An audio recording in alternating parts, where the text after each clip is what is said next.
나중에야 들었어요. 그날 면접실 안에서 무슨 말이 오갔는지. 어머니 직업이 시장에서 반찬 가게요? 짧은 침묵이 있었다고 했어요. 솔직히 말씀드리면 우리 브랜드 이미지와는 좀 다르네요. 그 말을 받아낼 때 딸아이 얼굴이 어땠는지 나는 알 수 없었어요. 그날 나는 백화점 정문 밖 차가운 돌계단 위에 서서 기다리고 있었으니까요. 하지만 그건 한참 뒤의 이야기예요. 그날 아침은 아직 아무것도 시작되지 않았었어요. 공감되셨다면 좋아요와 구독 꼭 눌러주세요. 스탄 경험이 있으신 분들 혹은 주변에 이런 일을 겪으신 분이 계신다면 댓글에 사연을 남겨주세요. 직접 영상으로 만들어 드리겠습니다. 새벽 4시 반이었어요. 시장 골목으로 들어서면 가장 먼저 느껴지는 건 냄새예요. 생선 비린내, 젖은 콘크리트, 그리고 이상하게도 익은 된장 냄새가 섞인 그것. 어릴 땐 그 냄새가 싫었는데 이제는 그 냄새를 맡아야 하루가 제대로 시작되는 것 같아요. 몸 어딘가에 새겨진 거겠죠. 내가 살아온 시간의 냄새로. 가게 문을 열면 차가운 공기가 먼저 쏟아져 나와요. 냉장고 열어 대가 밤새 돌아간 탓이에요.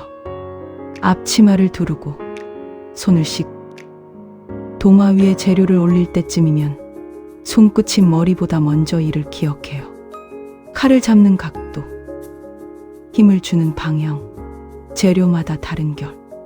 머리로 생각하기 전에 손이 먼저 움직이는 거예요. 23년이 지나면 그렇게 돼요. 벌써 23년이 됐네. 남편이 떠나던 해부터였어요. 아무것도 없었어요. 돈도, 연줄도, 변변히 배운 것도. 있는 건 2 손하고 시간뿐이었는데 그게 결국은 지금의 이 가게가 됐어요. 가게의 뒤편 창고 낡은 박스 안에는 계약서 묶음들이 가득 들어있어요. 백화점 식품관 납품 계약서들. 아는 사람은 아무도 없어요. 굳이 알릴 이유도 자랑할 마음도 없었으니까. 오전 5시를 넘기면 시장 사람들이 하나둘 모여들기 시작해요. 정인씨, 오늘 야채 들어왔어. 어제 시금치가 좀 실하더라. 이웃 가게 복순씨예요. 67인데 나보다 먼저 나와 있었어요. 네, 오늘 아침 들어왔어요. 드릴까요? 에이, 됐어. 됐고 근데 오늘 지수 면접이잖아. 얼굴이 왜 그래? 떨려. 나는 웃었어요. 제가요? 아니에요. 나는 안 떨려. 지수가 떨겠지. 복순 씨는 괜히 더 찬찬히 나를 들여다보더니 뭐, 그 엄마의 그 딸이니까 잘하겠지 하고 중얼거리며 돌아섰어요. 그 말이 등 뒤에서 조용히 녹아들었어요. 집에 돌아온 건 7시 반이었어요. 거실 소파 위에 검정 정장 재킷이 가지런히 놓여 있었고 그 옆에 구두가 나란히 세워져 있었어요. 언제 닦았는지 반들거렸어요. 나는 부엌으로 들어가 도시락을 싸기 시작했어요. 새벽에 미리 챙겨온 반찬들이에요. 고등어 조림, 시금치 나물, 계란말이. 지수가 좋아하는 것들로만. 손이 저절로 움직이는 사이 지수가 부엌으로 들어왔어요. 머리를 단정하게 넘겨 핀으로 고정했고 옅은 화장을 했어요. 내가 아는 얼굴이 맞는데 어쩐지 조금 낯설었어요. 어른처럼 보였어요. 아니, 혼자서 무언가를 짊어진 사람처럼. 엄마, 괜찮아? 새벽부터 일하고. 괜찮아. 밥 먹어. 아니, 그냥 나가서 먹을게. 시간 없어. 아니. 앉아. 한마디에 지수가 의자를 빼고 앉았어요. 밥을 떠서 앞에 놓았어요. 지수가 젓가락을 들다가 잠깐 멈췄어요. 엄마. 응, 나 오늘 잘할 수 있을까? 대답하는 대신 고등어 조림을 지수 밥 위에 얹어줬어요. 먹어. 지수가 웃었어요. 울려는 건지 웃으려는 건지 구분이 안 가는 그런 얼굴이었어요. 그 표정을 보면서 나는 아무 말도 하지 않았어요. 어떤 말도 지금 이 순간엔 필요 없었으니까. 백화점은 지하철로 2 정거장이에요. 지수는 한사코 혼자 가겠다고 했지만 나는 말없이 먼저 신발을 신었어요. 같이 간다는 말을 굳이 하지 않아도 지수는 알았어요. 잠자코 따라 나섰어요. 지하철 안에서 나란히 앉았어요. 지수는 핸드폰을 들여다보다가 내려놓고 창밖을 보다가 또 핸드폰을 들었어요. 손이 가만히 있지를 못했어요. 저러다 면접장에서 손을 어떻게 하려고. 가방에서 손수건 하나를 꺼내 지수 손 위에 올려놨어요. 아무 말 없이. 왜? 손 닦아. 손 안 더러운데. 땀 닦으라고. 지수가 잠깐 멍한 얼굴을 하다가 손수건을 꼭 쥐었어요. 그러고는 다시 창밖을 봤어요. 아무 말도 하지 않았지만 조금 전보다 어깨가 낮아진 게 느껴졌어요. 백화점 정문 앞이었어요. 유리병 너머로 넓은 로비가 보였어요. 환한 조명, 반짝이는 바닥, 잘 차려입은 사람들. 지수가 걸음을 멈추고 나를 돌아봤어요. 엄마, 같이 들어가자. 아니, 왜? 안에서 기다리면 되잖아. 엄마는 여기 있을게. 끝나면 전화해. 지수가 뭔가 말하려다 입을 다물었어요. 내 눈을 한번 들여다봤어요. 그러고는 고개를 끄덕였어요. 안에서 엄마 의식하면 안 돼. 내 힘으로 그 문을 통과해야지. 지수가 유리문 쪽으로 걸어가기 시작했어요.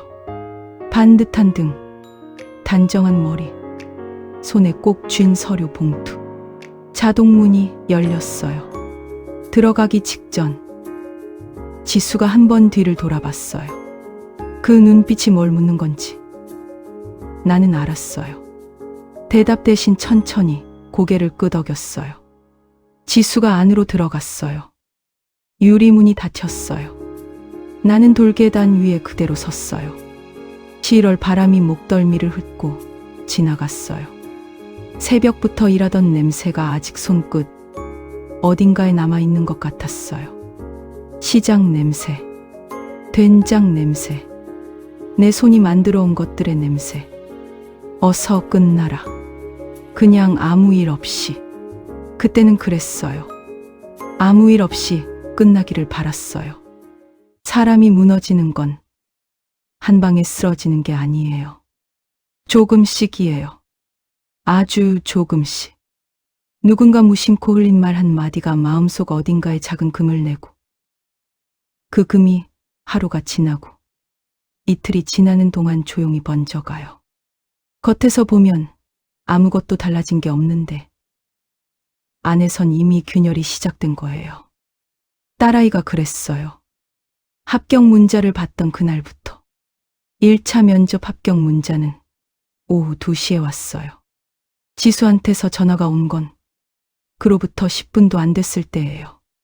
가게에서 두부조림을 하던 중이었어요. 불을 줄이고 전화를 받았더니 수화기 너머로 지수 목소리가 한 박자 늦게 들려왔어요. 엄마, 나 붙었어. 딱 그 3마디였어요.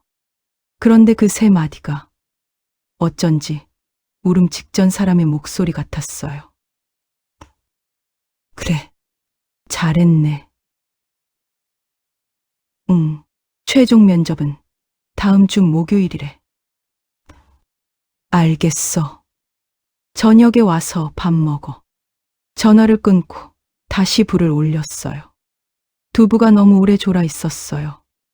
가장자리가 조금 단단해져 있었어요. 나는 간을 한 번 더 봤어요. 괜찮았어요. 잘했다. 지수야. 속으로만 했어요. 말로 하지 않아도 되는 말이 있어요. 그날 저녁, 지수는 밥을 먹으면서도 핸드폰을 자꾸 들여다봤어요. 뭐 보는 거야? 아니, 그냥 합격자 후기 같은 거. 후기. 최종 면접 어떻게 됐는지 찾아보는 거야.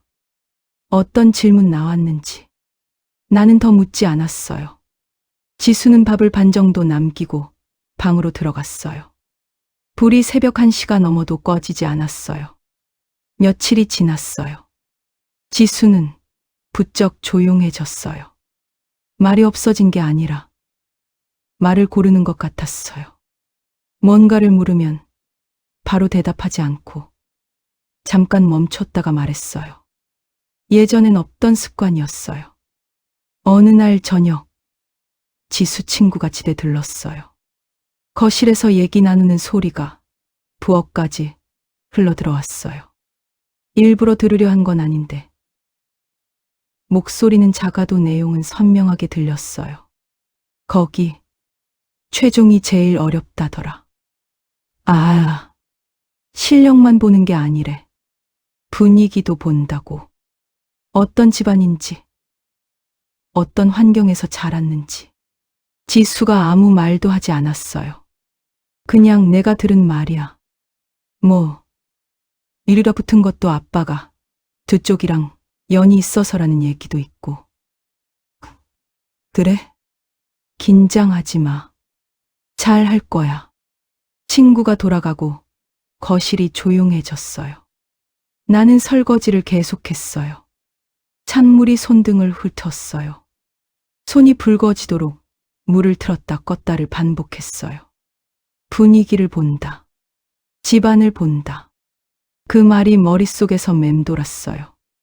오래된 말이에요. 사실 새로울 것도 없는 말이에요.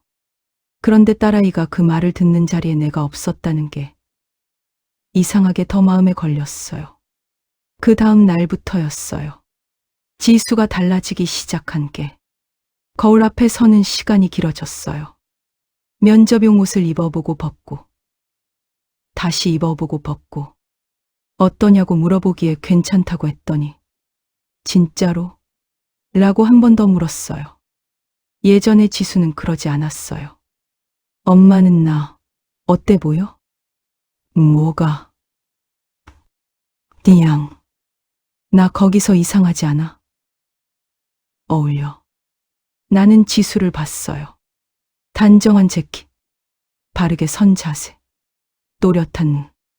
아무것도 이상하지 않았어요. 어울려. 근데 왠지 나만 혼자 다른 것 같은 느낌이 들어.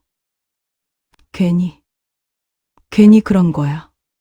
지수가 거울을 한 번 더 보다가 재킷을 벗었어요. 나는 아무것도 묻지 않았어요. 지수야. 그 느낌이 어디서 오는 건지. 엄마는 알아. 그날 밤, 가게 문을 닫고 혼자 장부를 들여다봤어요. 이번 달 납품, 내역이에요. 백화점 식품관 3곳. 이번 주에만 6건의 계약이 이행됐어요. 숫자들이 줄줄이 이어져 있는데 그 숫자들이 무슨 의미인지 아는 사람은 나하고 강 실장밖에 없어요. 분위기를 본다고 장부를 덮었어요. 불을 껐어요. 집안을 본다고 어둠 속에서 잠깐 앉아 있었어요. 화가 나는 건지 아닌 건지 잘 몰랐어요. 오래 살다 보면 그런 감정이 있어요. 이름을 붙이기가 마땅찮은 것들. 분하다기엔 너무 조용하고 괜찮다기엔 어딘가 뭔가 걸리는 그냥 그런 밤이었어요. 최종 면접 사흘 전 아침이었어요. 지수가 밥을 먹다 말고 수저를 내려놨어요. 엄마. 응. 나 만약 떨어지면 엄마 때문이라고 생각할 것 같아. 말이 끝나기가 무섭게 지수가 고개를 들었어요. 아니, 그게 아니라 내가 준비를 덜 해서가 아니라 내 배경 때문에 그게 너무 억울할 것 같아서. 나는 지수를 봤어요. 지수도 나를 봤어요. 아직 떨어진 것도 아니잖아. 아, 그냥은 없어. 밥 먹어. 지수가 다시 수저를 들었어요. 나는 아무렇지 않은 척 반찬을 집어 먹었어요. 아무렇지 않았어요. 정말로. 다만 국이 좀 짰어요. 오늘따라 간을 잘못 맞췄어요. 나 때문이라고. 그 말이 생각보다 오래 남았어요. 그날 저녁 도시락을 쌌어요. 최종 면접 날 아침에 줄 거예요. 밥 먹을 시간도 없을 테니까. 고등어 조림, 시금치 나물, 계란말이. 지수가 좋아하는 것들로만 손이 익숙하게 움직이는데 어느 순간 손끝이 멈췄어요. 오래된 흉터 하나가 엄지손가락 아래에 있어요. 처음 가게를 시작하던 해에 생겼어요. 칼질이 서툴렀던 그때. 지금은 아무렇지도 않지만 가끔 이렇게 문득 눈에 띄어요. 그래도 여기까지 왔잖아. 뚜껑을 닫았어요. 도시락을 냉장고에 넣었어요. 불을 껐어요. 최종 면접은 이틀 뒤였어요. 최종 면접 날 아침은 조용했어요. 소란스러운 게 없었어요. 알람이 크게 울린 것도 아니고 누가 먼저 말을 건 것도 아니에요. 그냥 새벽이 왔고 나는 일어났고 부엌에 불을 켰어요. 창밖은 아직 어두웠어요. 11월 새벽의 공기는 유리창 안쪽에서도 느껴질 만큼 차가웠어요. 냉장고에서 어젯밤에 싸둔 도시락을 꺼내 식탁 위에 올려놓고 밥솥을 열었어요. 따뜻한 김이 천장을 향해 피어올랐어요. 지수가 방에서 나온 건 6시가 조금 넘어서였어요. 이미 재킷을 입고 있었어요. 화장도 마쳤고 머리도 고정되어 있었어요. 밤새 잠을 얼마나 잤는지는 굳이 묻지 않아도 알 것 같았어요. 눈 아래가 옅게 부어 있었어요. 일찍 일어났네. 잠이 안 와서. 밥 먹어. 지수가 식탁에 앉았어요. 도시락 뚜껑을 열어 앞에 밀어줬더니 잠깐 들여다보다가 젓가락을 들었어요. 고등어 조림, 시금치 나물, 계란말이. 아무 말 없이 천천히 먹었어요. 나는 맞은편에 앉아 밥을 먹었어요. 둘 다 말이 없었어요. 숟가락과 젓가락 소리만 가끔 났어요. 이상하게 그 조용함이 편안했어요. 억지로 뭔가를 채우려 하지 않아도 되는 그런 아침이었어요. 잘 먹는구나. 다행이다. 지하철 안에서도 지수는 말이 많지 않았어요. 핸드폰을 꺼내지도 않았어요. 그냥 무릎 위에 손을 얹고 창밖을 봤어요. 차창에 비친 자기 얼굴을 보는 것 같기도 했어요. 나는 그 옆에 앉아서 같은 방향을 봤어요. 두 정거장이 금방이에요. 내릴 때 지수가 먼저 일어섰어요. 나도 따라 일어났어요. 에스컬레이터를 타고 올라오는 사이 지수가 한번 내 쪽을 봤어요. 엄마, 오늘 같이 와줘서 고마워. 고맙긴. 근데 진짜로. 지수 목소리가 조금 낮았어요. 나는 대답 대신 앞을 봤어요. 이 아이가 오늘 뭘 하러 가는지 내가 모르는 것 같아. 백화점 정문 앞에 섰을 나는 걸음을 멈췄어요. 지수는 두어 발짝 더 걷다가 내가 안 오는 걸 알고 돌아봤어요. 엄마. 엄마는 여기 있을게. 왜? 안에 들어가서 기다리면 되잖아. 여기가 좋아. 지수가 나를 봤어요. 이유를 묻고 싶은 눈빛이었어요. 들어가지 않는 거야. 내가 엄마 눈치 보면서 걸어 들어가면 안 되잖아. 그 문을 통과하는 거 내가 혼자 해야 하는 일이야. 말로 하지 않았어요. 할 필요가 없었어요. 끝나면 전화해. 지수가 잠깐 서 있었어요. 뭔가를 더 말하려다 그냥 고개를 끄덕였어요. 돌아서서 유리문 쪽으로 걸어갔어요. 자동문이 열렸어요. 들어갔어요. 문이 닫혔어요. 나는 그 자리에 남았어요. 돌계단 옆 낮은 하단 가장자리에 걸터 앉았어요. 찬 바람이 불었어요. 11월 바람은 목덜미부터 파고들어요. 코트깃을 세우고 손을 주머니에 넣었어요. 손끝이 금방 차가워졌어요. 새벽부터 찬물에 손을 담가서인지 오늘은 유독 더 시렸어요. 지나가는 사람들이 많았어요. 출근하는 사람, 쇼핑백을 든 사람, 유모차를 끄는 사람. 다들 저마다의 방향으로 걸어갔어요. 아무도 여기 서 있는 나를 눈여겨보지 않았어요. 그게 오히려 편했어요. 지금쯤 몇 층으로 올라갔을까?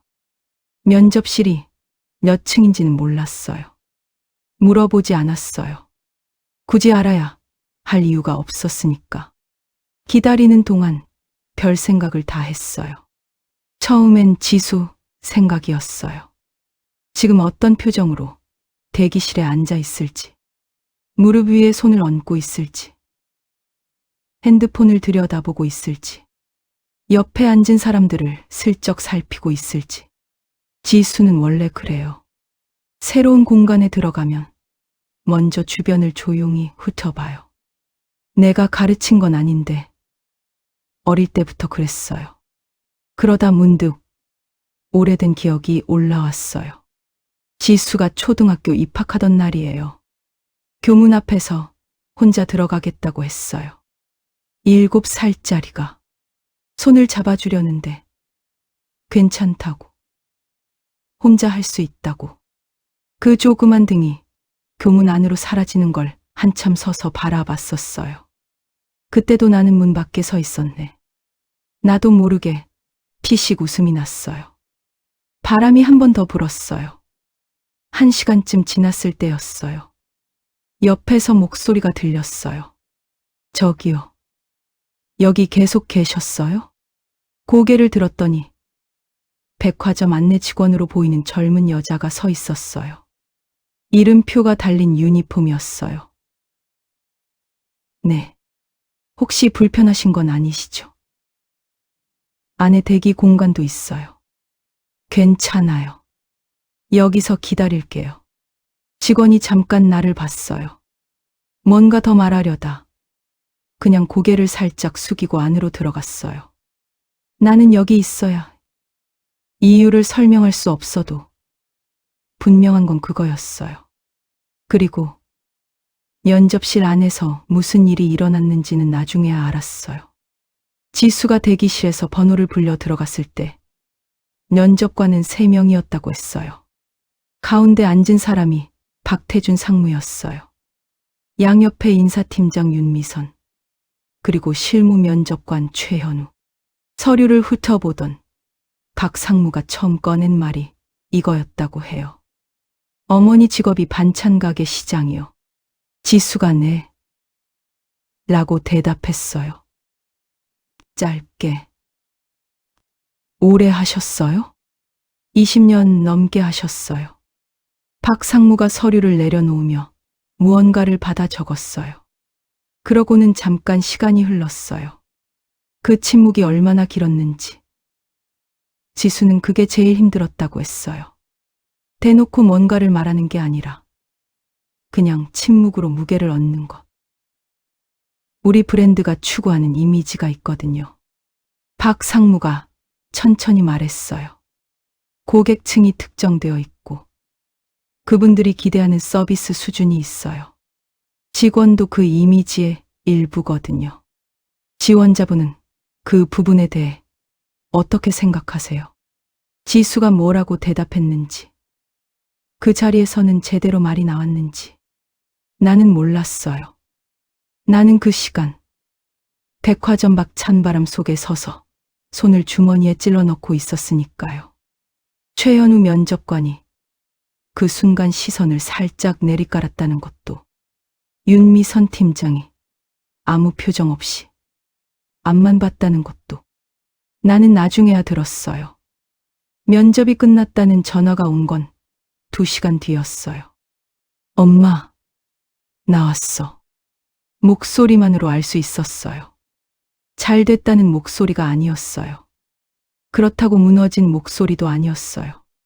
그냥 텅 빈 것 같은 목소리였어요. 나가고 있어. 거기 있어.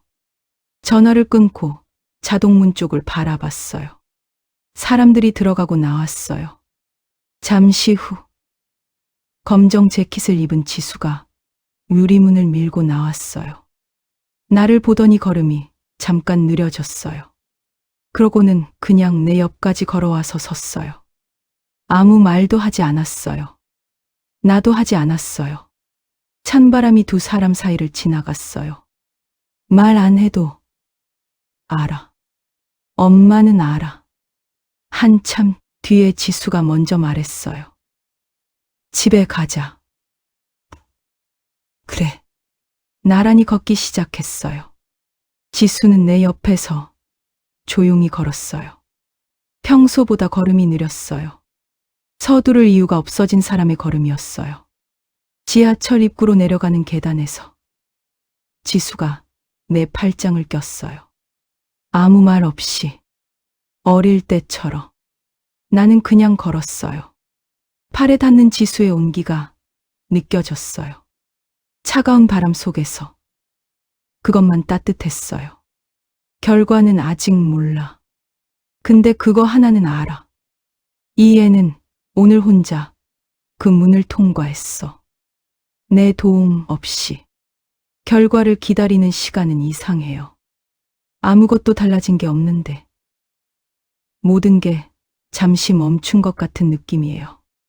밥을 먹고 가게 문을 열고 도마 위에 재료를 올리고 칼을 드는데 손은 평소처럼 움직이는데 머릿속 어딘가에 작은 추 하나가 매달려 있는 것 같아요. 무겁지는 않아요. 그냥 거기 있다는 게 느껴지는 정도예요. 그게 오히려 더 신경 쓰여요. 지수는 면접 다음 날부터 다시 일상으로 돌아갔어요. 도서관에 간다고 했어요. 결과가 어떻든 간에 다음을 준비해야 한다고. 나는 아무 말도 하지 않았어요. 잘한다고도 쉬하고도. 그냥 아침마다 도시락을 싸줬어요. 이 애는 원래 이래. 쓰러지면서도 걸어. 닷새가 지났어요. 목요일 오전이었어요. 가게에서 깍두기를 담그고 있었어요. 손이 온통 빨갛게 물들어 있을 때 핸드폰이 울렸어요. 지수였어요. 받자마자 아무 말이 없었어요. 숨소리만 들렸어요. 한 번, 두 번. 엄마. 떨어졌어. 세 글자였어요. 짧은데 어쩐지 다 듣는데 시간이 걸렸어요. 언제 왔어? 방금. 문자로 왔어. 뭐라고 써 있어? 조직 문화 적합성이 맞지 않는다고. 조직 문화 적합성. 그 말을 속으로 한 번 더 읽었어요. 천천히 뜯어보듯이. 집에 와. 도서관인데. 와서 밥 먹어. 전화가 끊겼어요. 나는 핸드폰을 앞치마 주머니에 넣고 다시 깍두기로 손을 뻗었어요. 손이 빨개진 채로 그냥 계속 버무렸어요. 조직 문화 적합성. 무릎 아래를 발로 걷어차고 싶은 건지 그냥 웃고 싶은 건지 이상하게 그 두 가지가 동시에 왔어요. 지수가 온 건 오후 2시가 넘어서였어요. 가방을 현관에 내려놓고 소파에 앉았어요. 재킷은 아직 입고 있었어요. 도서관에서 그대로 온 것 같았어요. 얼굴이 딱히 울었다는 티는 없었어요. 그냥 뭔가를 다 소진한 사람처럼 보였어요. 밥을 차려 식탁 위에 올려놨어요. 지수가 일어나서 앉았어요. 젓가락을 들었다가 내려놓았어요. 들었다가 또 내려놓았어요. 먹어. 그래도 젓가락을 들지 않았어요. 조직 문화 적합성이 뭔지 알아?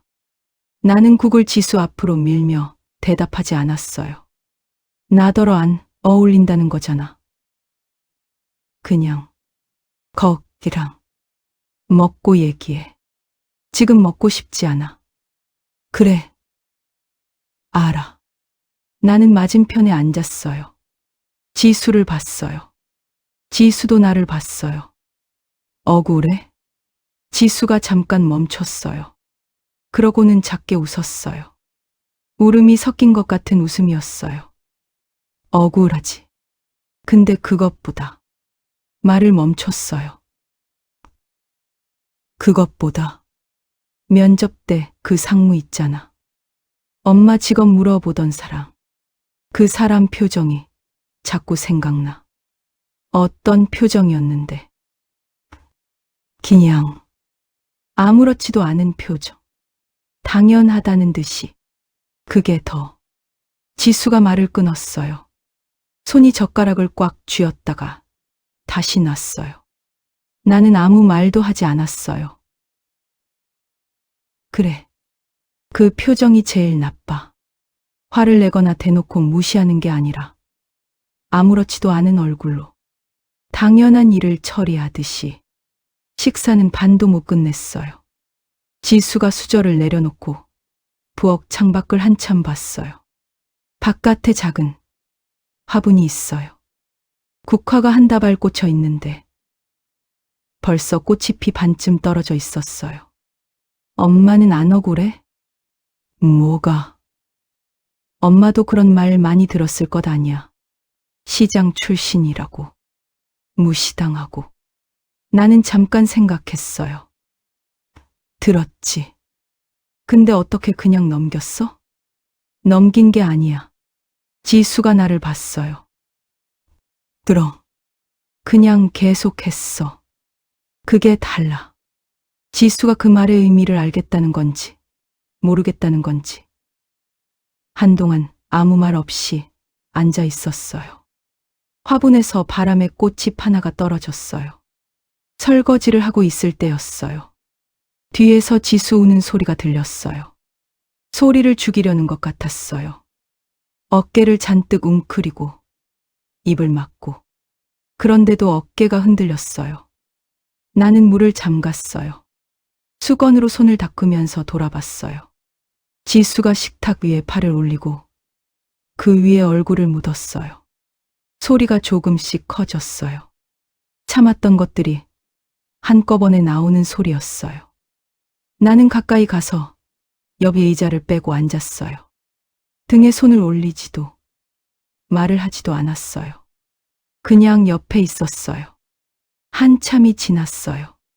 지수의 어깨가 조금씩 잦아들었어요. 깊게 숨을 들이쉬고 내쉬고 얼굴을 들지 않은 채로 팔 사이에 얼굴을 묻고 있었어요. 그러다 지수가 아주 조용하게 말했어요. 얼굴을 들지 않고 식탁을 향한 채로. 엄마. 나 때문에 엄마가 창피당한 것 같아서. 나는 움직이지 않았어요. 내가 엄마를 너무 의식했나 봐. 거기서 그 상무가 엄마 직업 물어볼 때 당당하게 말했어야 하는데. 근데 나 그 순간에 엄마 얼굴이 생각나면서 엄마가 창피했나 봐. 목소리가 떨렸어요. 마지막 말은 거의 들릴 듯 말 듯 했어요. 엄마가 창피한 게 아니라 내가 창피했나 봐. 나 자신이. 나는 한동안 아무 말도 하지 않았어요. 창밖에서 바람 소리가 들렸어요. 형광등이 미세하게 웅웅거렸어요. 지수의 고른 숨소리가 식탁 위로 번졌어요. 창피했다고. 그 말을 속으로 한 번 더 들었어요. 2번, 3번. 지수가 창피했던 건 나를 향한 게 아니었어요. 나는 알아요. 자기 자신이 그 눈빛 앞에서 흔들렸다는 것, 당당하지 못했다는 것. 그게 더 부끄러웠던 거예요. 근데 그 말이 이상하게 한참 가슴 어딘가에서 맴돌았어요. 화가 나는 건 아니었어요. 슬픈 것도 정확히는 아니었어요. 그냥 뭔가 오래된 것이 조용히 건드려지는 것 같은 느낌이었어요. 맞아. 너는 아무것도 창피하지 않아도 돼. 근데 그걸 아직 모르는 거잖아. 아직. 손을 뻗어 지수의 등을 한 번 쓸어내렸어요. 한 번만. 그러고 일어났어요. 씻고 자. 지수가 대답하지 않았어요. 하지만 어깨가 조금 내려갔어요. 나는 부엌으로 돌아가 수도꼭지를 다시 틀었어요. 찬물이 손끝을 덮었어요. 설거지를 마저 했어요. 조직, 문화, 적합성. 비눗물이 배수구로 사라졌어요. 두고 봐. 어디 두고 봐. 그날 밤, 지수가 잠든 뒤에 나는 가게로 돌아갔어요. 늦은 시간이었어요. 시장 골목은 조용했어요. 셔터 내린 가게들이 줄지어 있었어요. 불 켜진 곳은 몇 군데 없었어요. 발소리가 골목에 작게 울렸어요. 가게 문을 열고 안으로 들어갔어요. 불을 켜지 않았어요. 냉장고 불빛만 희미하게 퍼져 있었어요. 창고 안쪽으로 들어가 낡은 박스를 꺼냈어요. 계약서들이에요. 오래된 것부터 최근 것까지. 손가락으로 천천히 훑었어요. 서류들이 차갑고 두꺼웠어요. 잘 정돈되어 있었어요. 박스를 다시 닫지 않았어요. 아직 때가 아니야. 근데 냉장고 불빛이 박스 위에 길게 드리워졌어요. 조금만 있어. 다음날 아침에도 나는 새벽 4시 반에 일어났어요. 알람 없이도 눈이 떠졌어요. 23년이 지나면 몸이 알아서 그렇게 돼요. 어둠 속에서 잠깐 천장을 봤어요. 지수 방에서는 아무 소리도 들리지 않았어요. 늦게까지 잠 못 들었을 테니 더 자도 되는 아침이에요. 세수를 하고 앞치마를 챙겼어요. 현관문을 조용히 닫았어요. 골목으로 나오자마자 찬 공기가 얼굴을 덮었어요. 숨을 들이쉬면 공기가 차갑고 날카롭게 폐 안으로 들어오는 느낌이에요. 그게 나쁘지 않아요. 머리가 맑아지는 것 같아서. 아니, 맑아지는 게 아니라 자꾸 맴도는 생각들이 잠깐 멈추는 것 같아서. 조직, 문화, 적합성. 멈추지 않았어요. 가게 문을 열고 불을 켜고 냉장고를 열었어요. 손은 늘 하던 대로 움직였어요. 재료를 꺼내고 도마를 올리고 칼을 들었어요. 물을 써는 소리가 조용한 가게 안에 꼬각또각 울렸어요. 두부를 썰고 콩나물을 다듬고 시금치를 데쳤어요. 손은 아무것도 잊은 게 없었어요.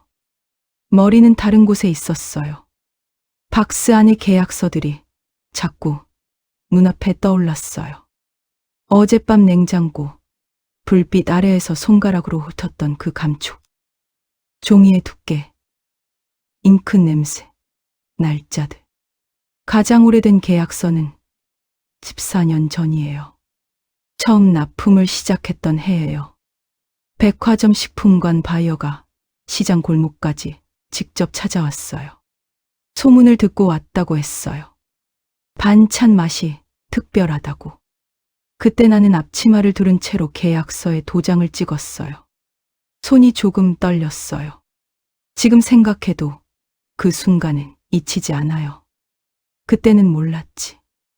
이게 이렇게까지 커질 줄은. 무썰던 손이 잠깐 멈췄어요. 이제는 달라요. 납품처가 새 곳이에요. 계약 금액이 어느 정도인지는 굳이 여기서 말하지 않아도 돼요. 아는 사람만 알면 되니까. 알아야 할 사람에게는 알려진 이름이에요. 김정희. 시장 반찬 가게 아주머니. 그리고 동시에 식품관 납품 계약을 쥐고 있는 사람. 두 가지가 같은 사람이에요. 그걸 아는 사람이 많지 않을 뿐이에요. 오전 장사가 마무리될 때쯤 복순 씨가 들어왔어요. 어이, 지수 결과 났어? 나는 잠깐 복순 씨를 봤어요. 떨어졌어요. 복순 씨가 혀를 찼어요. 아이고, 그럼 그렇지. 거기가 어딘데? 거기가 집안 보는 거 유명하잖아. 그래요? 유명하지. 나도 알아. 우리 사위 친구 딸도 거기 지원했다가 학벌은 되는데 왜 안 뽑냐 했더니 뭐 집에서 뭘 한다더라. 어쩐다더라. 그런 거 본다고.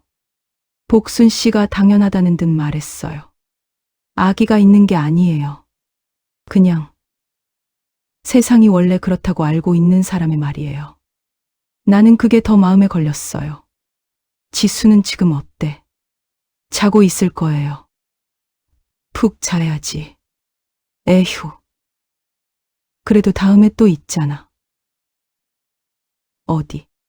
복순 씨가 나가고 나서 나는 잠깐 칼을 내려놓았어요. 원래 그렇다고.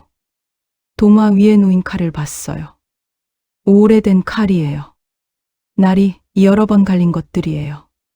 처음 가게를 시작할 때부터 써온 거예요. 손잡이가 닳아서 손 모양이 베어 있어요. 원래 그런 세상이라고. 그냥 받아들이면 되는 거라고. 점심이 지나고 가게에 손님이 뜸해지는 시간이었어요. 창고로 들어갔어요. 어젯밤에 꺼내놓은 박스가 그대로 있었어요. 뚜껑을 다시 열었어요. 계약서 묶음을 꺼내 차례로 펼쳤어요. 첫 번째 납품처 계약서. 두 번째, 세 번째. 그 뒤로 추가된 특약, 조항들. 납품 물량 조율 합의서. 연간 거래 확인서. 날짜들이 10년 넘게 이어져 있었어요. 그 밑에 오래된 명함 하나가 끼워져 있었어요. 집어들었어요. 모서리가 조금 구겨진 명함이에요.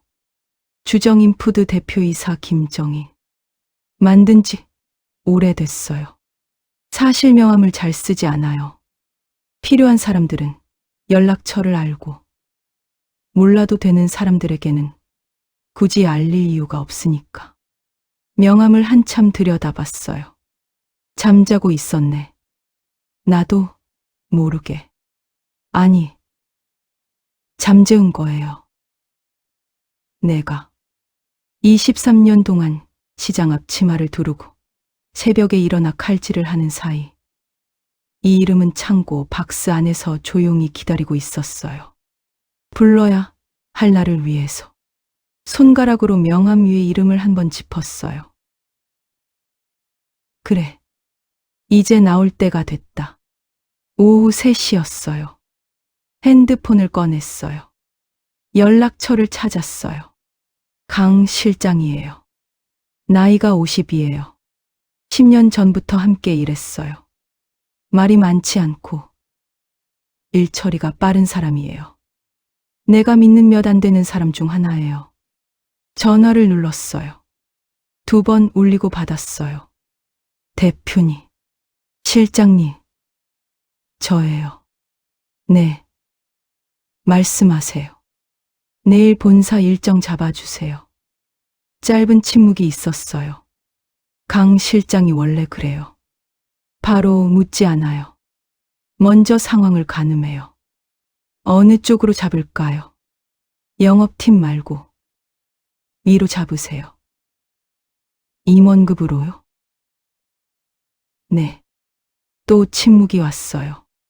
이번엔 조금 더 길었어요. 납품 관련해서 얘기가 있으신 건가요? 그렇게 되겠죠. 강 실장이 더 묻지 않았어요. 그게 강 실장의 방식이에요. 이유를 다 알지 않아도 움직여야 할 때를 아는 사람이에요. 오전 10시로 잡겠습니다. 확인되면 문자 드릴게요. 수고해요. 전화를 끊었어요. 움직인다. 창고에서 나오는데 가게 입구에 지수가 서 있었어요. 잠에서 깼는지 머리가 약간 흐트러진 채로 손에 편의점 봉투를 들고 있었어요. 엄마, 나왔어. 나 삼각김밥 사왔는데. 언제 일어났어? 좀 됐어. 자꾸 깨서. 지수가 안으로 들어오면서 가게를 한번 둘러봤어요. 엄마, 창고 열어놨어? 응. 정리하다가. 뭐 정리해? 오래된 거. 지수가 고개를 끄덕이고 의자에 앉아 삼각김밥 포장을 뜯기 시작했어요. 나는 창고 문을 닫았어요. 자연스럽게. 서두르지 않고. 지수는 몰랐어요. 방금 전에 무슨 전화가 있었는지, 박스 안에 뭐가 들어 있었는지, 엄마가 어떤 사람인지. 아직은 몰라도 돼. 나는 지수 옆에 앉았어요. 삼각김밥 하나를 집어 들었어요. 뭐 먹고 싶어? 저녁에 해줄게. 아무거나. 아무거나는 없어. 지수가 피식 웃었어요. 오늘들은 웃음 중에 제일 나은 웃음이었어요. 그럼 된장찌개. 알았어. 둘이 나란히 삼각김밥을 먹었어요. 가게 안이 조용했어요. 냉장고 돌아가는 소리만 낮게 깔렸어요. 지수는 아무것도 몰랐어요. 나는 아무것도 내색하지 않았어요. 그게 지금은 맞는 방식이에요. 저녁에 된장찌개를 끓이면서 강 실장한테서 문자가 왔어요. 내일 오전 10시. 확정됐습니다. 한성우 대표 외 임원 2분 배석 예정입니다. 냄비 뚜껑을 열었어요. 된장 냄새가 부엌에 퍼졌어요. 구수하고 뜨거운 냄새예요. 오래 살아온 냄새예요. 핸드폰을 앞치마 주머니에 넣었어요. 한성우 대표. 그 이름도 낯설지 않아요. 계약서에 여러 번 등장한 이름이에요. 만난 적은 없어요. 올라갈 이유가 없었으니까. 지금까지는. 뚜껑을 다시 닫았어요. 불을 약하게 줄였어요. 엄마. 다 됐어? 방에서 지수 목소리가 들렸어요. 조금만 있어. 조금만. 냄비에서 된장이 보글보글 끓었어요. 천장으로 김이 올라갔어요. 부엌 창문이 조금 흐려졌어요. 그 너머로 밤하늘이 기미하게 보였어요. 내일 아침 정장을 꺼내야겠다고 생각했어요. 오래됐지만 다려두면 괜찮을 거예요. 단정한 재킷, 낮은 구, 시장 앞치마를 두른 김정인 말고 올해 창고에서 잠들어 있던 다른 이름의 김정인으로 가야 하는 날이니까. 자, 이제 가자. 된장찌개가 익었어요. 그날 아침은 평소보다 30분 일찍 일어났어요. 새벽 4시였어요. 알람도 맞추지 않았는데 눈이 그냥 떠졌어요. 천장을 잠깐 봤어요. 어둠이 아직 짙었어요. 지수 방은 조용했어요. 나는 이불을 젖히고 일어났어요. 세수를 하고 머리를 매만졌어요. 평소엔 그냥 묶는데 오늘은 달랐어요. 거울 앞에 서서 빗을 들었어요. 천천히 한 몰 한 몰. 흰 머리가 제법 섞여 있어요. 감추려 하지 않았어요. 그냥 단정하게, 깔끔하게. 그걸로 충분해요. 옷장을 열었어요. 안쪽 제일 깊은 곳에 있었어요. 검정 정장이에요. 비닐 커버가 씌워져 있었어요. 언제 마지막으로 입었는지 잠깐 생각해 봤어요. 강 실장 어머니 장례식 때였어요. 3년 전이에요. 그 뒤로는 쭉 걸려 있었어요. 비닐을 걷어냈어요. 재킷을 꺼내 흔들었어요. 구김이 많지는 않았어요. 다림질을 했어요. 천에서 약간의 열기가 올라왔어요. 다림질하는 동안 부엌에선 아무 소리도 나지 않았어요. 지수가 아직 잠든 시간이었어요. 재킷을 어깨에 걸쳤어요. 거울을 봤어요. 낯설다. 앞치마를 두른 내가 익숙해서인지 재킷을 입은 내가 잠깐 다른 사람처럼 보였어요. 그런데 이상하게 어색하지는 않았어요. 오래 입지 않았을 뿐 이 옷도 내 옷이에요. 이 모습도 내 모습이에요. 낮은 굽에 구두를 꺼냈어요. 닦았어요. 손가락에 천을 감고 꼼꼼하게. 구두코가 반들거렸어요. 됐다. 아침 7시에 가게에 들렀어요. 정장 차림으로 가게 문을 여는 건 처음이었어요. 차가운 공기가 쏟아졌어요. 냉장고 불빛이 켜져 있었어요. 어젯밤에 미리 채워둔 반찬들이 칸칸이 정리되어 있었어요. 직원 박 씨가 오전 8시에 오면 알아서 할 거예요. 오늘은 내가 없어도 돼요. 메모 한 장을 써놨어요. 오늘 외출. 점심 전에 돌아올게요. 시금치는 오후에 들어오니까 그때 넣어줘요. 도마 위에 올려놓았어요. 그러고 나서 가게를 한번 둘러봤어요. 냉장고, 도마, 칼, 재료들이 가득 찬 선반들. 23년의 시간이 쌓여있는 자리예요. 이 자리가 부끄러운 적이 없었어요. 지금도 마찬가지예요. 나는 여기서 왔어. 그리고 오늘 여기서 나가는 거야. 가게 문을 잠갔어요. 지하철 안에서 강 실장한테 문자가 왔어요. 도착하시면 연락 주세요. 로비에서 모시겠습니다. 확인만 하고 핸드폰을 가방에 넣었어요. 지하철 안에 사람이 많지 않았어요. 출근 시간이 지난 뒤라서예요. 맞은편에 나이 지긋한 남자분이 앉아 있었어요. 서류 가방을 무릎 위에 올리고 눈을 감고 있었어요. 두 정거장 뒤에 내렸어요. 나는 계속 앉아 있었어요. 창밖으로 건물들이 스쳐 지나갔어요. 오늘 뭘 말할 건지는 다 알아. 그냥 하면 돼. 감정을 끌어올릴 필요가 없었어요. 이미 다 정리가 됐어요. 지수가 면접에서 들은 말. 닷새 동안 달라져 가던 지수의 눈빛. 식탁에 얼굴을 묻고 울던 어깨. 내가 창피했나 봐라는 목소리. 그것들이 이유예요. 차갑게 꺼내들 수 있는 이유들이에요. 목적지에 도착했어요. 백화점이 보였어요. 에스컬레이터를 타고 지상으로 올라오면서 건물을 올려다봤어요. 유리 외벽이 아침 햇살을 받아 반사되고 있었어요. 며칠 전 정장 입은 지수가 저 자동문으로 혼자 들어갔어요. 그리고 2시간 뒤에 텅 빈 목소리로 나왔어요. 나는 정문 쪽으로 걸어갔어요. 천천히, 서두르지 않고. 발소리가 고요한 광장에 낮게 울렸어요. 강 실장이 먼저 나와 있었어요. 정문 옆에 단정하게 서서 나를 기다리고 있었어요. 나를 보자마자 걸어왔어요. 대표님, 왔어요. 강 실장이 잠깐 나를 위아래로 봤어요. 아무 말도 하지 않았어요. 하지만 뭔가를 알아챘다는 눈빛이었어요. 오늘이 보통 날이 아니라는 것. 준비됐습니다. 올라가시죠. 나란히 걸었어요. 자동문이 열렸어요. 안으로 들어서는 순간이었어요. 환한 조명이 쏟아졌어요.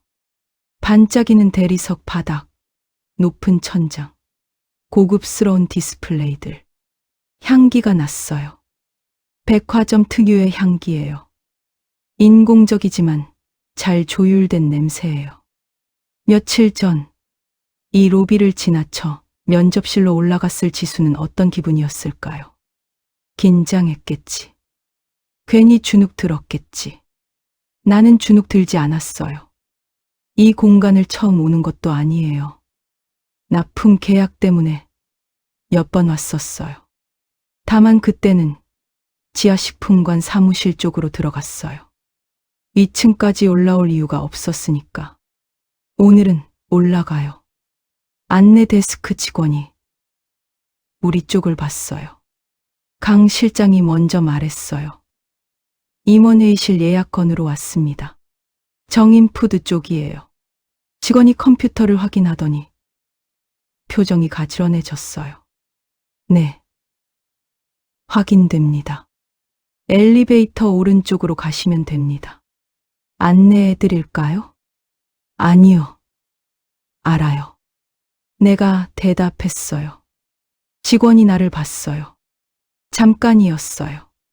그 짧은 순간에 뭔가를 다시 읽으려는 것 같은 눈빛이었어요. 처음 봤을 때와 한 번 더 봤을 때 달라진 게 있는 것처럼. 그래. 다시 봐. 엘리베이터 쪽으로 걸어갔어요. 엘리베이터 문이 열리자 안에 직원 2명이 있었어요. 서로 얘기를 나누다가 우리가 들어서자 멈췄어요. 강 실장과 나를 한번 봤어요. 별일 없다는 듯 다시 앞을 봤어요.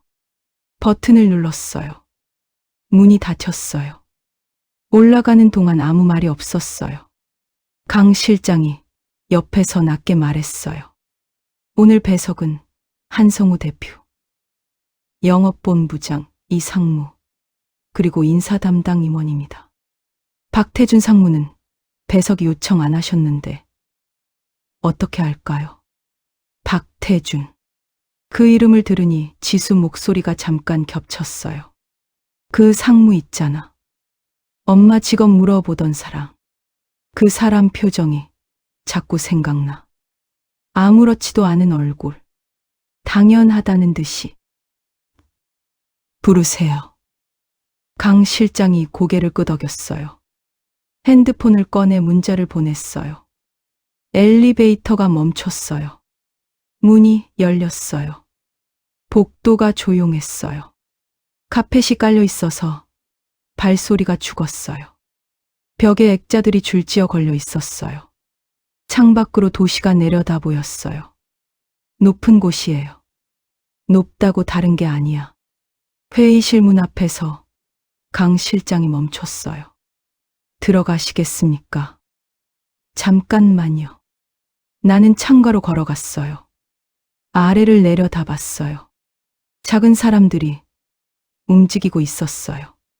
저 아래 어딘가에 시장 골목이 있어요. 새벽 4시 반이면 불이 켜지는 골목. 비린내와 된장 냄새가 섞인 공. 도마 위에서 또각또각 울리는 칼소리. 손을 내려다 봤어요. 엄지손가락. 아래의 흉터가 보였어요. 오늘은 핸드크림을 발라서 조금 덜 거칠어 보였어요. 그래도 흉터는 있었어요. 23년이 남긴 것들이에요. 괜찮아. 이 손으로 여기까지 온 거잖아. 돌아섰어요. 들어가요. 강 실장이 문을 열었어요. 회의실 안에는 이미 사람들이 앉아 있었어요. 긴 테이블 한쪽에 3명. 한성우 대표. 그 옆에 영업본부장 이상무. 그리고 인사 담당 임원. 3사람이 일제히 나를 봤어요. 그리고 문 가까운 자리에 나중에 불려온 듯 어색하게 앉아 있는 사람이 있었어요. 박태준이었어요. 서류를 들고 있었어요. 무언가를 예상하지 못한 듯 회의실에 들어온 사람이 나라는 걸 확인하는데 한 박자가 걸렸어요. 얼굴을 알아볼 리 없어요. 우리는 처음 보는 사이니까요. 그냥 낯선 사람을 보는 눈빛이었어요. 아직은 몰라도 돼. 나는 테이블 맞은편에 앉았어요. 강 실장이 옆자리에 앉았어요. 한성우 대표가 먼저 입을 열었어요. 오시느라 수고하셨습니다. 정인푸드 대표님이시죠? 네. 갑작스러운 요청인데 일정을 맞춰주셔서 감사합니다. 납품 관련해서 말씀이 있으시다고. 네. 있어요. 나는 가방에서 서류 봉투를 꺼내 테이블 위에 올려놓았어요. 서두르지 않았어요. 차분하게, 정확하게. 잠깐 봐라. 이게 어디서 온 손인지. 회의실 안이 조용했어요. 한성우 대표가 봉투를 봤어요. 영업본부장이 봤어요. 인사 담당 임원이 봤어요. 그리고 박태준이 처음으로 나를 제대로 봤어요. 봐. 똑바로 봐. 아직 아무 말도 하지 않았어요. 서류 봉투를 열지도 않았어요. 그냥 거기 앉아서 사람들이 나를 다시 읽는 시간을 기다렸어요. 창밖으로 햇빛이 들어왔어요. 회의실 안 공기가 아주 조용히 흔들리기 시작했어요. 회의실 안이 조용했어요. 그 조용함이 어색한 건지 자연스러운 건지 아무도 먼저 판단하지 않았어요. 한성우 대표가 테이블 위에 서류 봉투를 봤어요. 영업본부장 이상무가 나를 봤어요. 인사 담당 임원이 강 실장을 봤어요. 박태준은 서류를 손에 쥔 채 자기 자리에 앉아 있었어요. 아직 이 자리가 왜 소집됐는지, 자기와 무슨 상관인지 모르는 얼굴이었어요. 한성우 대표가 다시 입을 열었어요. 어떤 말씀을 하시려는 건지 들어봐도 될까요? 나는 봉투를 열었어요. 서류를 꺼내 테이블 위에 펼쳤어요. 납품 계약서, 사본들이에요. 날짜 순으로 정리되어 있었어요. 14년치예요. 정인푸드가 이 백화점 식품관에 납품을 시작한 건 14년 전이에요. 그때부터 지금까지 한 번도 계약을 어긴 적이 없어요. 납기도, 품질도. 한성우 대표가 서류를 긁혔어요. 영업본부장이 몸을 앞으로 기울였어요. 알고 있습니다. 정인푸드는 저희 식품관 핵심 납품사 중 하나입니다. 핵심이라고 하셨죠? 네. 그 핵심이 시장 반찬 가게에서 시작했다는 건 알고 계세요. 테이블 위에 짧은 침묵이 왔어요. 한성우 대표가 나를 다시 봤어요. 이번엔 다른 눈빛이었어요. 처음보다 조금 더 집중한 눈빛이에요. 정인푸드 대표님이 직접 시장에서. 네. 지금도 새벽 4시 반에 가게 문을 열어요. 그 순간이었어요. 박태준이 고개를 들었어요. 나를 봤어요. 뭔가를 다시 계산하는 것 같은 눈빛이었어요. 이 자리가, 이 여자가 자기와 어떤 접점이 있는 건지 눈치챘어. 아직 다야. 나는 박태준을 보지 않았어요. 한성우 대표를 봤어요. 지난주에 제 딸이 이 백화점 최종 면접을 봤어요. 테이블 분위기가 달라졌어요. 미세하게, 하지만 분명하게. 인사 담당 임원의 표정이 굳었어요.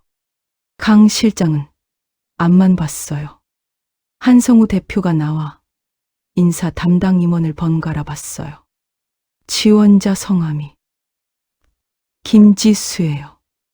인사 담당 임원이 뭔가를 기억해내는 것 같았어요. 박태준은 나를 봤어요. 이제 뭔가 연결이 되기 시작하는 눈빛이었어요. 면접에서 탈락했어요. 사유는 조직 문화 적합성. 나는 그 자리에 앉은 사람들을 천천히 봤어요. 한 명씩. 조직 문화 적합성이 뭔지 제가 잘 몰라서요. 그 자리에서 어떤 말이 오갔는지 물어볼 수 있을까요? 아무도 먼저 말하지 않았어요. 박태준이 입을 열었어요. 면접은 복수의 면접관이 종합적으로 판단해서 어머니 직업이 시장 반찬 가게냐고 물으셨죠. 목소리가 낮았어요. 높이지 않았어요. 높일 필요가 없었어요. 박태준의 얼굴이 한 박자 늦게 굳었어요.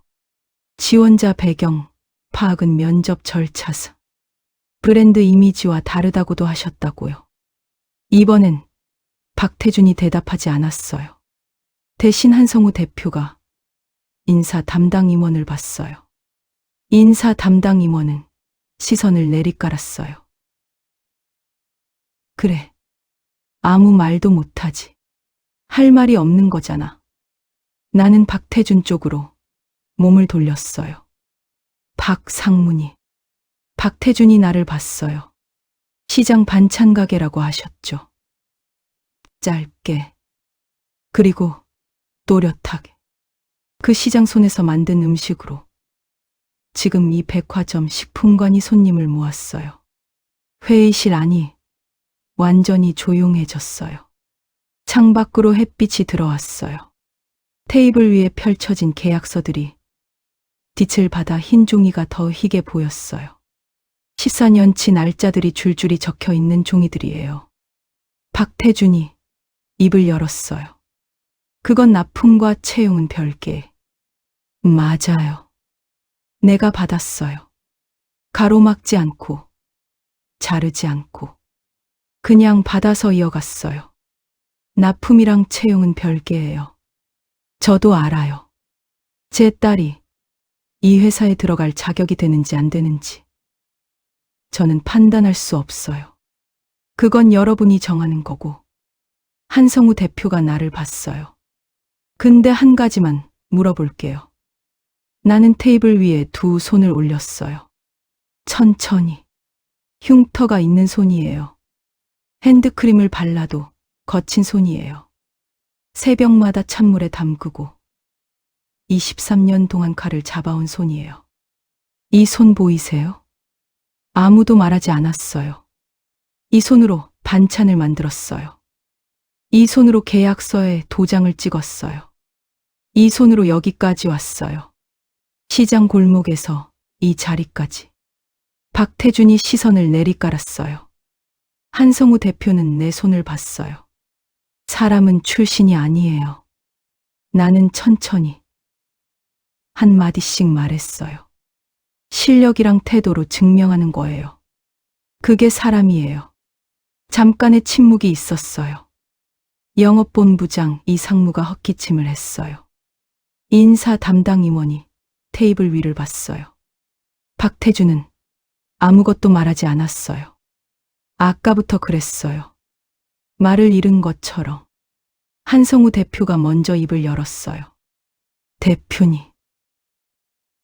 네. 이번 면접 과정에서 불쾌한 경험을 드렸다면 깊이 사과드립니다. 나는 대답하지 않았어요. 기다렸어요. 납품 관련해서 오늘 특별히 말씀하시려는 게 있으신지요? 그 말 기다렸어. 나는 강 실장을 봤어요. 강 실장이 가방에서 서류 한 장을 꺼내 테이블 위에 올려놨어요. 한 장짜리 문서예요. 미리 준비한 거예요. 다음 분기 납품, 계약 갱신건이에요. 조건 재검토가 필요해서요. 테이블 분위기가 또 한 번 바뀌었어요. 납품 조건 재검토는 단순한 말이 아니에요. 핵심 납품사가 그 말을 꺼낸다는 게 무슨 의미인지. 이 자리에 앉은 사람들은 다 알아요. 한성우 대표가 문서를 집어들었어요. 읽었어요. 표정이 바뀌었어요. 이 조건으로 재검토를 원하신다는 말씀이시죠? 네. 천천히 검토해 보세요. 저는 급하지 않아요. 급하지 않아. 근데 당신들은 급하겠지. 자리에서 일어났어요. 재킷 앞을 한번 여미었어요. 박태준이 그제야 말했어요. 잠깐만요. 나는 돌아봤어요. 박태준이 자리에서 반쯤 일어난 채로 나를 봤어요. 아까의 그 표정이 아니었어요. 아무렇지도 않은 얼굴. 당연하다는 듯한 얼굴. 그게 아니었어요. 뭔가를 부수려는 사람 앞에 선 사람의 얼굴이었어요. 오늘 이 자리가 그 면접 결과 때문에 납품을 빌미로. 박상문이. 내가 말했어요. 조용하게. 저는 딸한테 취직 자리 하나 받으러 여기 온 게 아니에요. 박태준이 말을 잊지 못했어요. 제 딸은 제 힘으로 취직 안 해줘도 돼요. 그 애는 스스로 할 수 있는 애예요. 잠깐 멈췄어요. 오늘 제가 여기 온 건 다음에 또 누군가의 딸이 그 면접실에서 어머니 직업 때문에 표정 읽히는 일이 없게 하려고요. 박태준이 앉았어요. 천천히. 반쯤 일어났다가 다시 의자로 돌아가는 사람처럼. 한성우 대표가 그 모습을 봤어요. 아무 말도 하지 않았어요. 뭔가를 정리하는 눈빛이었어요. 나는 가방을 들었어요. 강 실장이 일어나 따라왔어요. 회의실 문 쪽으로 걸어가면서 나는 딱 한 번 더 돌아봤어요. 테이블 위에 펼쳐진 계약서들이 보였어요. 14년치 날짜들. 그리고 그 앞에 앉아 있는 사람들이에요. 한성우 대표는 서류를 보고 있었어요. 이상무는 핸드폰을 꺼냈어요. 인사 담당 임원은 뭔가를 메모하고 있었어요. 박태준은 테이블 위를 보고 있었어요. 아무것도 없는 테이블 위를. 이게 끝은 아니야. 진짜 끝은 각자가 만드는 거야. 강 실장이 문을 열었어요. 복도로 나왔어요. 카펫이 발소리를 죽였어요. 걸어가는데 이상하게 발이 가벼웠어요. 무거웠던 것이 내려간 게 아니에요. 처음부터 무겁게 들고 올 생각을 안 했어요. 그냥 할 말을 하고 나온 거예요. 그뿐이에요. 엘리베이터 버튼을 눌렀어요. 강 실장이 옆에서 낮게 말했어요. 수고 많으셨습니다. 수고는요. 수고는 23년이 한 거지. 내가 한 게 뭐가 있어. 문이 열렸어요. 탔어요. 내려갔어요. 로비로 나오자 환한 조명이 다시 쏟아졌어요. 아까 나를 2번 봤던 안내 데스크 직원이 있었어요. 눈이 마주쳤어요. 직원이 먼저 고개를 살짝 숙였어요. 나는 그냥 지나쳤어요. 자동문이 열렸어요.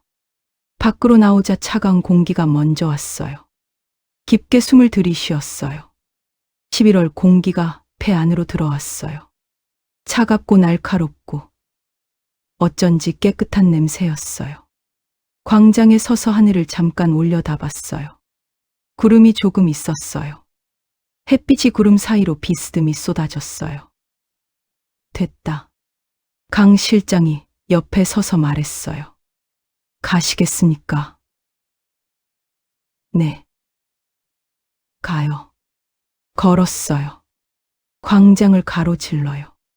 발소리가 났고 규칙적으로 울렸어요. 서두르지 않았어요. 갈 곳을 아는 사람의 걸음이에요. 저 아래 어딘가에 시장 골목이 있어요. 새벽에 문을 열면 차가운 공기가 쏟아지는 가게가 있어요. 직원 박 씨가 시금치를 받아 놓았을 거예요. 내일 아침에 쓸 무가 아직 손질이 안 됐을 거예요. 오늘 저녁엔 된장찌개를 끓여야겠다고 생각했어요. 지수가 좋아하니까. 백화점 회의가 있고 나서 일주일이 지났어요. 그 사이에 일들이 있었어요. 크게 소란스럽지는 않았어요. 소란스러울 이유가 없었어요. 이미 할 말은 다 했고 들어야 할 말은 다 들었으니까요. 강 실장한테서 연락이 온 건 사흘 뒤였어요. 대표님, 박태준 상무 인사 조치됐습니다. 발령이에요. 어디로요? 지방 계열사로요. 한 대표가 직접 결정한 거랍니다. 나는 잠깐 아무 말도 하지 않았어요.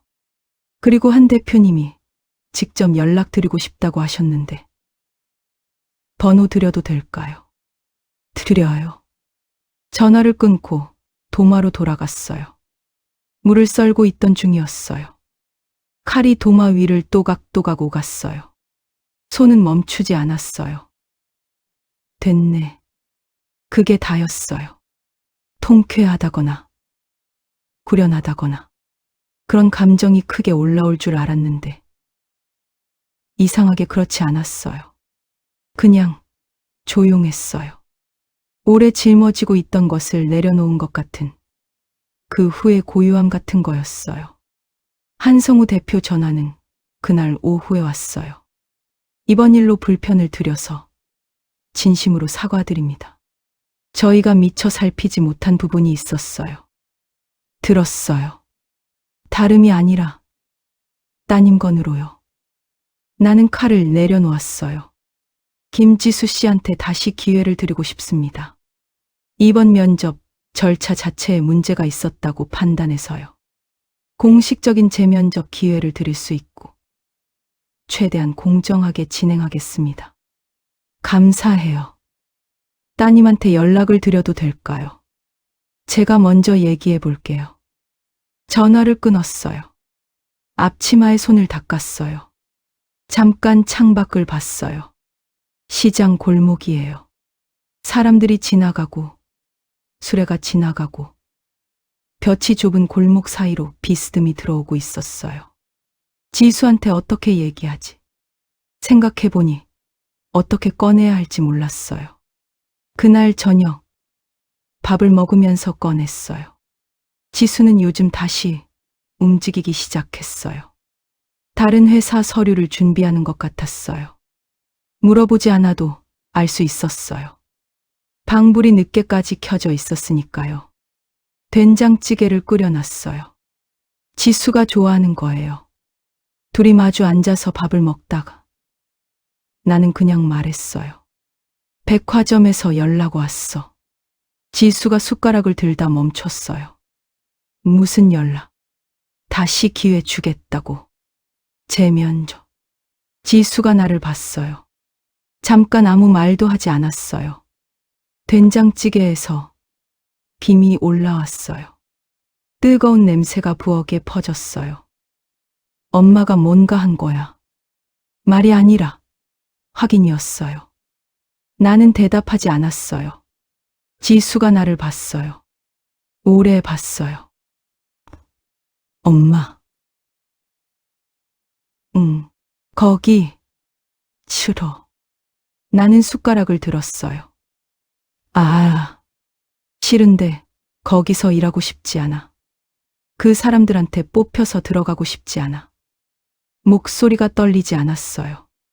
흔들리지도 않았어요. 정리된 말이었어요. 오래 생각한 사람의 말이에요. 이번엔 제 힘으로 다시 도전할게. 다른 데로. 나는 된장찌개를 한 숟가락 떴어요. 그래. 그게 맞다. 그래. 안 나. 뭐가? 엄마가 그 고생을 했는데 내가 거절하는 거잖아. 나는 지수를 봤어요. 내가 결정하는 거야. 엄마가 결정하는 게 아니고. 지수가 입술을 한번 깨물었어요. 그러고는 숟가락을 들었어요. 된장찌개를 한 모금 마셨어요. 맛있다. 당연하지. 둘이 그냥 밥을 먹었어요. 아무 말도 없이. 숟가락 소리만 났어요. 그 조용함이 이상하게 꽉 차 있는 것 같았어요. 그날 밤, 잠이 쉽게 오지 않았어요. 누운 채로 천장을 봤어요. 어둠이 조용했어요. 지수 방 불은 꺼져 있었어요. 오늘은 일찍 잤어요. 이런저런 생각이 왔어요. 박태준 생각도 났어요. 이상하게도 지방 계열사로 내려간 그 사람이요. 미운 건 맞아요. 그 면접실에서 지수한테 한 말이. 지수 눈빛이 달라지게 만든 그 침묵이. 그게 쉽게 잊히는 건 아니에요. 그런데 동시에 알 것도 같았어요. 그 사람도 어딘가에서 그렇게 배웠을 거예요. 사람을 출신으로 줄 세우는 것. 그게 자연스러운 세상 안에서 살아온 사람이겠지요. 나쁜 사람인지 아닌지는 모르겠어요. 다만 틀린 사람이에요. 그 차이는 있어요. 불쌍하다는 생각까지 드네. 그 생각이 나를 조금 놀라게 했어요. 미워해도 되는 사람한테 이상하게 연민 같은 게 왔어요. 모든 게 정리되고 나서야 오는 감정이 있어요. 싸울 때는 느낄 수 없던 것들이요. 다 지나갔다. 눈을 감았어요. 다음날 새벽 4시 반이었어요. 알람 없이 눈이 떠졌어요. 몸이 기억하는 시간이에요. 이불을 젖히고 일어났어요. 세수를 하고 앞치마를 둘렀어요. 현관문을 조용히 닫았어요. 골목으로 나오자 찬 공기가 얼굴을 덮었어요. 깊게 들이쉬었어요. 공기 안에 여러 냄새가 섞여 있었어요. 생선 비린내, 젖은 콘크리트, 된장 냄새. 시장 새벽이에요. 오래된 냄새예요. 익숙한 냄새예요. 가게 문을 열었어요. 차가운 공기가 쏟아졌어요. 불을 켰어요. 냉장고들이 낮게 웅거렸어요. 앞치마 끈을 묶으면서 재료들을 확인했어요.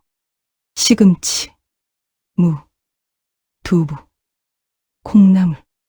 오늘 아침 담글 깍두기 재료도 나와 있었어요. 박 씨가 어젯밤에 미리 내놓은 거예요. 도마를 당겼어요. 물을 올렸어요. 칼을 들었어요. 또가. 조용한 가게 안에 칼 소리가 울렸어요. 규칙적이고 정확한 소리예요. 손이 기억하는 리듬이에요. 엄지손가락 아래 흉터가 칼 손잡이에 맞닿았어요. 늘 그렇듯이요. 오늘도 느껴졌어요. 23년이 지나도 없어지지 않는 흉터예요. 없어지지 않아도 돼. 창밖이 조금씩 밝아오고 있었어요. 골목 저 끝에서 빛이 스며들어왔어요. 복순 씨 가게에도 불이 켜지고 있었어요. 술에 끄는 소리가 멀리서 들렸어요. 시장이 깨어나는 소리예요. 물을 다 썰고 시금치를 다듬었어요. 손끝이 시금치 줄기를 따라 내려갔어요. 부드럽고 차가운 감촉이었어요. 한 줌, 또 한 줌. 아무 생각이 없었어요. 아니, 생각이 없는 게 아니에요. 생각이 손 안에 있었어요. 칼 소리 안에 있었어요. 재료의 감촉 안에 있었어요. 여기서 생각하는 사람이에요. 나는 머리로 하는 게 아니라 손으로 하는 사람이에요. 지수는 제 힘으로 간다고 했지. 칼을 한 번 더 내려놨어요. 잠깐이에요. 딸 생각이 났어요. 지금쯤 자고 있겠죠. 아직 이른 아침이니까요. 오늘 또 서류를 준비하겠죠. 모르는 회사, 모르는 면접실로 혼자 걸어 들어가겠죠. 또 긴장하고, 또 무릎 위에 손을 얹고. 근데 이번엔 달라. 이번엔 지수가 알아요. 흔들렸다가 다시 선 게 어떤 느낌인지, 엄마가 어떤 사람인지, 자기가 어디서 왔는지, 그게 보이지 않는 힘이 돼요. 당장은 몰라도, 결국엔 칼을 다시 들었어요. 복순 씨가 문을 열고 들어온 건 6시가 넘어서였어요. 어이, 일찍 왔네. 요즘 뭔 일 있었어? 얼굴이 좀 달라 보이던데. 나는 칼을 잠깐 멈추고 복순 씨를 봤어요. 달라요? 몰라. 그냥 뭔가 해결한 사람 얼굴이랄까. 복순 씨가 웃으며 들어와 두부 면모를 집어 들었어요. 지수는 다시 준비한대요. 그래. 잘 됐네. 어디? 아직 몰라요. 어디든 잘하겠지. 그 엄마의 그 딸인데. 복순 씨가 나가면서 문을 닫았어요. 가게가 다시 조용해졌어요. 그 엄마의 그 딸. 그 말이 가슴 어딘가에서 조용히 울렸어요. 오전 장사가 시작되고 손님들이 들어오고 가게가 바빠졌어요. 반찬을 담고 값을 받 다시 담고 손이 쉬지 않았어요. 땀이 조금 났어요. 앞치마로 손을 닦으면서 다음 반찬을 꺼냈어요. 점심때가 지나고 잠깐 한숨 돌리는 시간이에요. 도마 앞에 섰어요. 오후에 쓸 재료들이 앞에 있었어요. 칼을 집어 들었어요. 손에 익은 무게예요. 쥐는 것 없이 그냥 손에 붙어요. 또가 첫 칼질이었어요. 사람의 무늬는 결국 남는다. 누구한테 하는 말인지 몰랐어요. 지수한테 하는 말인지, 박태준한테 하는 말인지, 아니면 나 자신한테 하는 말인지. 아마 다 한테 하는 말이겠죠. 또가 손은 정확했어요. 힘이 고르게 들어갔어요. 무가 깔끔하게 잘렸어요. 23년의 손이에요. 흉터가 있고 거칠고 핸드크림을 발라도 금방 다시 거칠어지는 손이에요. 그래도 이 손이에요. 이 손이 전부예요. 됐어. 골목 어귀에서 바람이 불어왔어요. 가게 안으로 시장 냄새가 밀려 들어왔어요. 생선 비린내, 된장 냄새, 변 냄새, 오래된 냄새들이에요. 내가 살아온 시간의 냄새들이에요. 칼 소리가 골목에 낮게 울렸어요.